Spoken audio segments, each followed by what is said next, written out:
Assalamualaikum warahmatullahi wabarakatuh. Halo semuanya, bagaimana kabar kalian hari ini? Semoga sehat ya. Pada video kali ini, kami akan menjelaskan sebuah rancangan pembelajaran dengan pendekatan teori perkembangan anak yang diterapkan dalam pembelajaran siklus air di sekolah dasar. Perkenalkan, kami dari kelompok 4. Kami beranggotakan 5 orang, yakni ada Anastasia Maria Puspitasari, Cindy Mirta Adelia, Fikri Irfandani, Hersukma Indri Indana Sulfa, dan yang terakhir adalah Komarudin. Pada video kali ini, kami akan membahas berbagai karakteristik siswa yang ada di kelas Pak Tony. Di kelas Pak Tony terdapat beberapa siswa dengan karakter yang beragam, yaitu ada Nina, Adi, Mario, dan Laksmi, yang mana masing-masing dari mereka menunjukkan keunggulan dan kebutuhan perkembangan yang berbeda. Poster ini menunjukkan hubungan antara teori perkembangan, karakteristik murid, serta strategi pembelajaran yang digunakan. Pada aspek kognitif, digunakan teori Piaget dan teori Vygotsky. Piaget menekankan bahwa anak belajar melalui tahap perkembangan dan eksplorasi mandiri. Sementara itu, Vygotsky menekankan pentingnya interaksi sosial, scaffolding, dan zona perkembangan proksimal. Pada aspek fisik, digunakan teori Gabbard yang menjelaskan bahwa anak usia sekolah dasar memiliki koordinasi tubuh yang semakin baik, lebih stabil, dan mampu melakukan aktivitas motorik halus seperti menulis dan menggambar dengan rapi. Pada aspek sosial emosional, menurut teori Erikson, anak usia 6-12 tahun berada pada tahap industri versus inferiority, di mana anak ingin merasa mampu, produktif, dan bangga atas hasil kerjanya. Dan dari sisi moral, digunakan teori Kohlberg dan Gilligan. Kohlberg menekankan moral berbasis aturan dan keadilan, sedangkan Gilligan menekankan kepedulian, empati, dan hubungan sosial. Nina memiliki keunggulan pada perkembangan kognitif menurut Piaget, yang mana ia mampu memahami konsep konkret seperti angka, uang, dan barang, sehingga sangat cocok menjadi pencatat dan penyusun urutan siklus air. Namun, Nina memiliki kelemahan ekspresi verbal menurut Vygotsky. Nina juga masih membutuhkan validasi menurut Erikson. Dan menurut Gilligan, ia memiliki pemahaman moral yang cenderung absolut. Adi memiliki kecenderungan pada sosial emosional. Menurut teori Erikson, yaitu industry and inferiority, keunggulan ini ditunjukkan oleh kepedulian Adi terhadap temannya. Namun, Adi juga memiliki kelemahan, yaitu konsentrasinya terganggu menurut teori Piaget. Dan Adi butuh penerimaan menurut teori Kohlberg. Berdasarkan beberapa teori perkembangan, Mario menunjukkan keunggulan pada perkembangan fisik. Ia tampak aktif, energik, serta memiliki koordinasi dan keterampilan motorik yang baik. Keunggulan ini mendukung partisipasinya dalam berbagai kegiatan, terutama yang melibatkan aktivitas gerak dan praktik langsung. Menurut teori dari Erikson, Mario juga menunjukkan perkembangan sosial emosional yang baik, yang mana pada tahapan industri versus inferiority, ia mampu menunjukkan keterampilan, produktivitas, serta rasa kompeten dalam menghasilkan karya.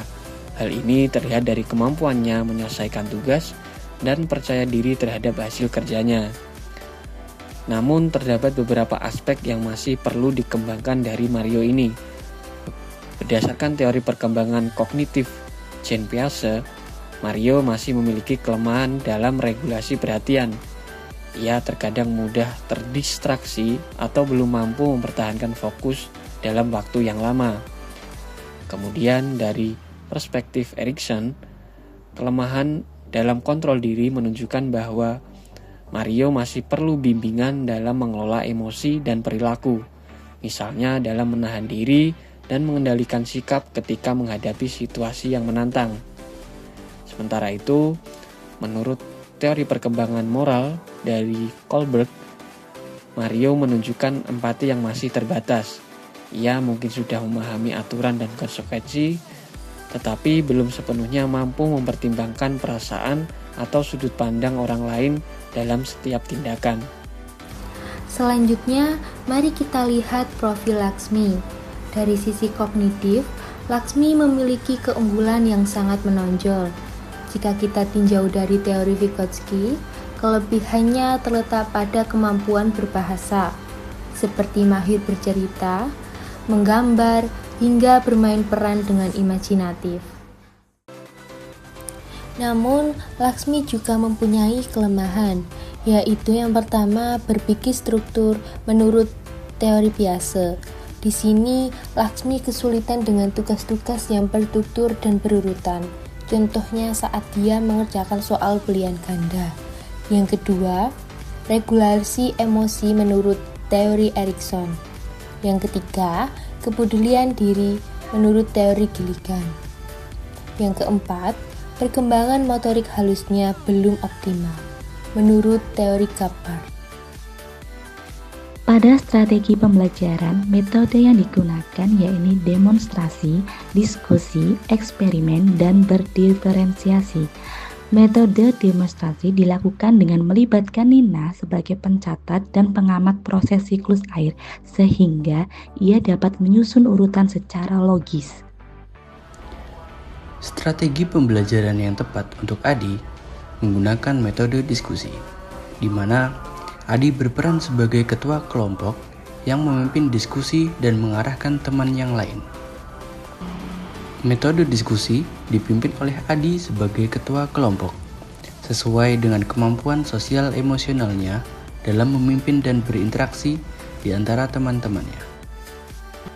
Berdasarkan karakteristik Mario yang unggul secara fisik, strategi pembelajaran yang tepat adalah menempatkan Mario sebagai anggota kelompok yang melakukan kegiatan eksperimen. Kegiatan eksperimen ini akan memberikan ruang bagi Mario untuk menyalurkan energi fisik secara positif sekaligus memperkuat rasa percaya diri dan tanggung jawabnya. Melalui pembelajaran berbasis praktik langsung, Mario tidak hanya terlibat secara fisik, tetapi juga secara kognitif dan sosial. Hal ini membantu mengembangkan disiplin, kontrol diri, dan kemampuan berkolaborasi. Dengan demikian, strategi eksperimen dalam kelompok tidak hanya mengoptimalkan keunggulan fisik Mario, tetapi juga mendukung perkembangan sosial emosional dan tanggung jawabnya dalam lingkungan belajar. Strategi yang tepat untuk Laksmi adalah menggunakan metode berdiferensiasi, di mana Laksmi dengan kreativitasnya menjadi penyaji hasil diskusi dan kerja kelompok yang dapat berupa gambar ataupun cerita. Demikian penjelasan mengenai penerapan teori perkembangan dalam pembelajaran siklus akhir.